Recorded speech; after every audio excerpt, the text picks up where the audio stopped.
Everyone who knew him seems to agree on one thing. Paul Birch was genuinely one of the good ones. At just 23 years old, he had built the kind of life that most young men his age quietly aspire to, a wide circle of close friends who genuinely liked him, a deep and tender bond with his mother, and an easygoing relationship with his sister that most siblings would envy. He was the kind of person people described as warm, dependable, and full of life, the sort of young man who remembered your birthday, who showed up when you needed him, and who made the people around him feel a little more at ease just by being in the room. And perhaps in a painful and deeply ironic twist, it was precisely that reputation, that image of a capable, independent young man who could take care of himself, that led authorities to hesitate when he vanished without a trace. When someone like Paul disappears, it is easy to assume he simply chose to step away for a while, that he is somewhere making his own decisions, living his own life. But the people who knew him best felt something different the moment his silence stretched beyond a few hours. They felt it in their chests before they could even explain it. Paul Birch lived in Rathenow, a quiet, mid-sized town in the German state of Brandenburg, located roughly 70 kilometers west of Berlin. It is the kind of place where everyone tends to know everyone, where the same faces appear at the local market week after week, and where unusual events rarely go unnoticed for long. Paul had grown up with deep roots in that community. Between 2017 and 2020, he had completed a formal apprenticeship as a metalworker, a demanding and skilled trade that required discipline and focus. By 2024, however, he was between jobs and relying on government assistance to cover his basic expenses. His mother, Sabine, stepped in quietly and consistently the way mothers do, slipping him a little extra money when she could, checking in on him regularly, making sure he had what he needed. She never made it feel like charity. It was simply what she did, because that was the kind of relationship they had. The two of them spoke or messaged each other almost every single day. Their connection was not the kind that required a reason or an occasion. It was simply constant, a thread of warmth running through Paul's daily life. On the evening of April 16, 2024, the two of them spoke and made simple, ordinary plans. Sabine told her son she would stop by the following morning on her way to work. She wanted to bring him a portion of his favorite meal, a gesture as small and meaningful as the relationship itself. Paul was happy about it. He had things to look forward to. But that same day, April 16th, Paul also had something else on his agenda, and it is here that the story begins to take on its first layer of mystery. Earlier that day, Paul needed to pick up a package he had ordered from a local OB hardware store located on Schwedendam in Rathenow. The item inside was not something he could easily manage on his own. It was a hand truck, the kind of heavy-duty pallet jack used for moving large loads, and it was both bulky and considerably heavy. The package had actually been ordered by Paul's closest friend, who had arranged it on his behalf. But when the time came to collect it, that friend was unavailable and could not accompany him. Paul had no driver's license, which meant getting the package home required some improvisation. Needed someone with a vehicle and a willingness to help on short notice. Somehow he found that person. An unidentified man accompanied Paul to the OB store that afternoon, and together the two of them retrieved the package. The evidence of this is not circumstantial. A store employee actually assisted both men in loading the heavy item into the waiting vehicle. This is confirmed. What is not confirmed, and what has continued to frustrate investigators ever since, is the identity of that man. No one has been able to say who he was, where he came from, or even what kind of vehicle he was driving. After the package was delivered to Paul's apartment, the unknown man apparently said his goodbyes and left. That was the last anyone connected to Paul would see of either of them together. The following morning, April 17th, arrived with all the quiet normalcy of any other Wednesday. Sabine set off for work as planned and stopped by her son's apartment on the way, just as she had promised. She brought the soup she had prepared for him. It was still early, around 8:15 in the morning, and Paul was still asleep. Not wanting to disturb him, Sabine used her spare key to let herself in, set the food down carefully on the kitchen counter, and left without waking him. She had to get to work, and she trusted she would hear from him later. Sure enough, Paul sent her a message on WhatsApp a little while after, thanking her. That message would become one of the last confirmed communications anyone would receive from him. Reconstructing the rest of that day requires piecing together a handful of digital breadcrumbs.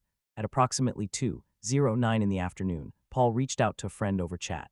He mentioned that his television had broken down and asked if the friend happened to know anyone who might be looking to get rid of a spare one.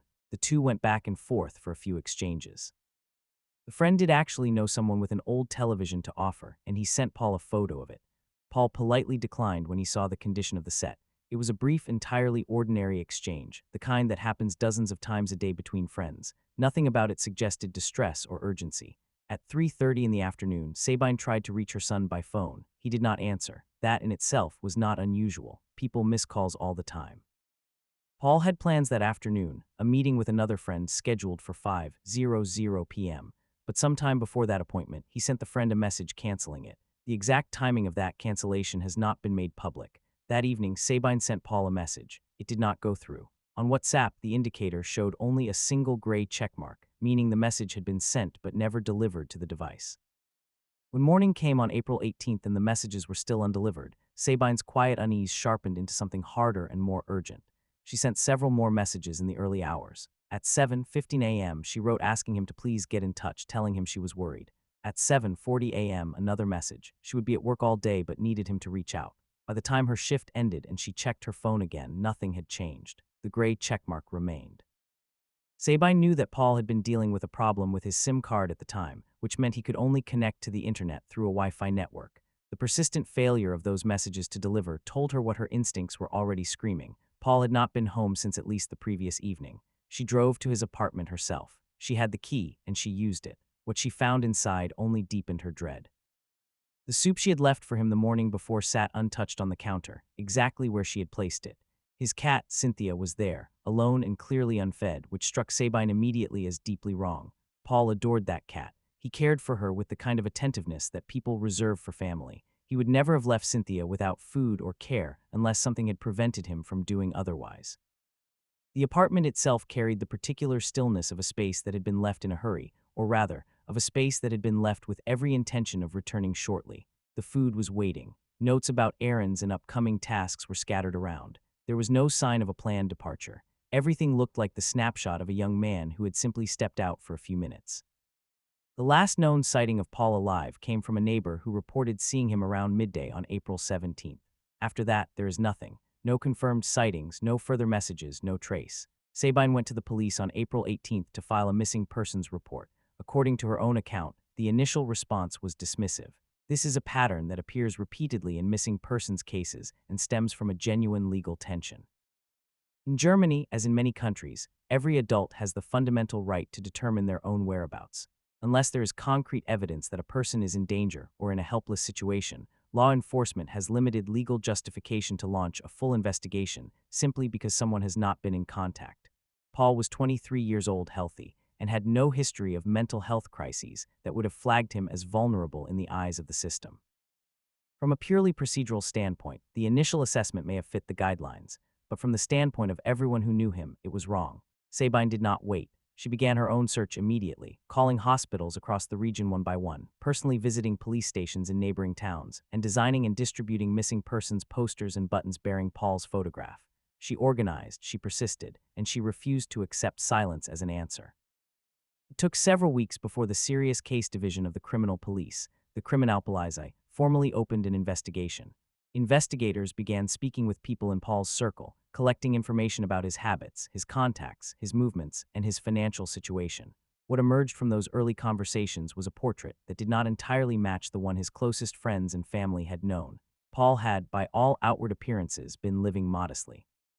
He was unemployed and on government benefits, and yet investigators reportedly found cash and high-end personal items in his possession, including a Louis Vuitton crossbody bag and a Tag Heuer watch with a distinctive silver casing and green dial. These were not items consistent with the lifestyle of someone scraping by on state support, and they immediately raised questions. Additionally, there was something found inside Paul's apartment that seemed to have no logical explanation in the context of his known life. One or more large bags of dog food were discovered in his living space.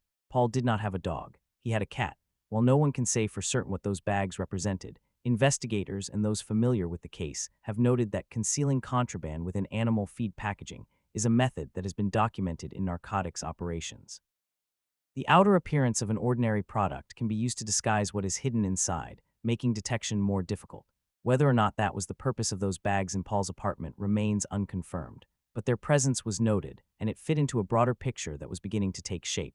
As weeks passed and no trace of Paul emerged, the investigation evolved. Authorities began to communicate more openly with the public and with the media about what they believed may have happened. The criminal police stated that they were operating under the assumption that Paul had become a victim of a violent crime.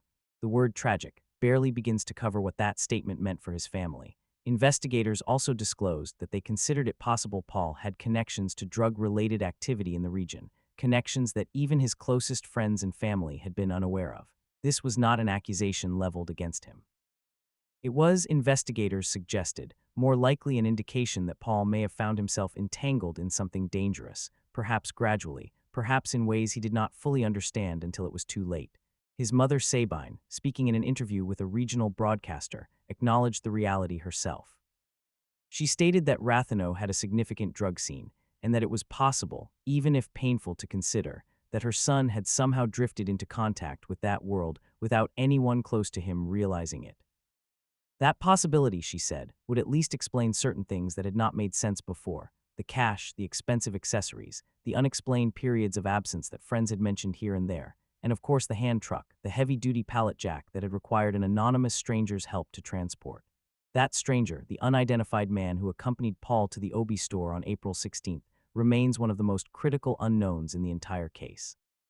He is the last confirmed person to have been with Paul before his disappearance. He may be a witness, he may know something essential, and yet investigators have no name, no vehicle description, and no confirmed physical description to work from. In May 2024, around the time Paul had gone missing, Rathenow was holding its regular market day. The area around Paul's centrally located apartment would have been busy with foot traffic, vendors, and local residents going about their day. It is entirely possible that someone in that crowd saw something, noticed an unfamiliar face, observed something that felt slightly off in the moment, but was not immediately understood as significant. Those witnesses, if they exist, have not yet come forward. The case received national attention when it was featured on the German television program Aktenzeichen XY, Ungelöst, a long-running and widely watched crime investigation show that helps broadcast unsolved cases to a broad audience. The segment prompted renewed public interest, and investigators hoped the possibility of new tips. Paul's mother has spoken about the broadcast in interviews. She acknowledged the value of the program while also expressing some frustration that the segment was necessarily limited in the details it could share. She understood the reasons. Investigators must protect the integrity of their work, and certain information must be held back to prevent it from being contaminated or exploited.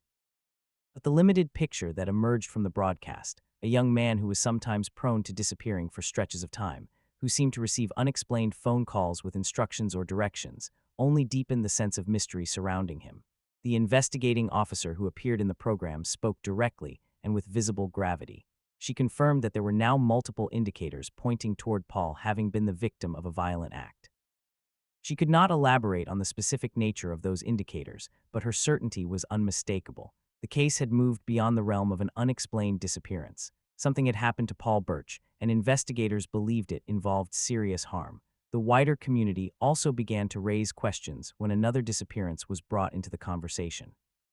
Sven S., a 47-year-old man from Rhino, a town located approximately 19 kilometers from Rathenow, had gone missing on March 15, 2024, roughly 1 month before Paul vanished.